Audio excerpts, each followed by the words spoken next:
I received a message from someone who has had their federal student loans discharged. And in that discharge, the information that is still reporting on their credit report still shows that a balance is due. Now, what that means for them is that a balance that is due on their credit report is affecting their ability to get loans. And what that means for them is that if we have a federal student loan servicer who is reporting now considered inaccurate information to the credit reporting agencies, that could constitute a violation of the FCRA.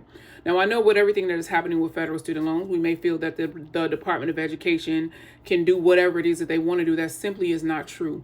There are processes and procedures to everything. And when it comes to credit reporting, it is simply that, credit reporting. At the end of the day, it has nothing to do with whether you owe the student loan or whether any other debt whatsoever. It has nothing to do with that. It's about the information that is being furnished and have proper procedures been followed for that information to be furnished to the credit reporting agencies. But let's talk about this. So in order to find your violations, you want to go to the contents of the FCRA. So that way you'll have an understanding of what section of the FCRA you need to be in. I think that everyone should always go into congressional findings and statement of purpose, because that is the reasoning behind why Congress created the FCRA in the first place. And we have accuracy and fairness of credit reporting, the mechanism that is used to achieve that, also the role that the credit reporting agencies have in obtaining this information and reporting this information, and also the procedures that have to be followed. Section 607 of the FCRA speaks about compliance procedure, and that's where we get into the accuracy of reports. So when the credit reporting agencies are preparing these reports, procedures that they must follow to assure maximum possible accuracy. Not only that, there are notices that they send to the furnishers of information. If you have not, make sure that you go look at Regulation V, as it provides even more extensive information covering the FCRA. We're going to go down to A4.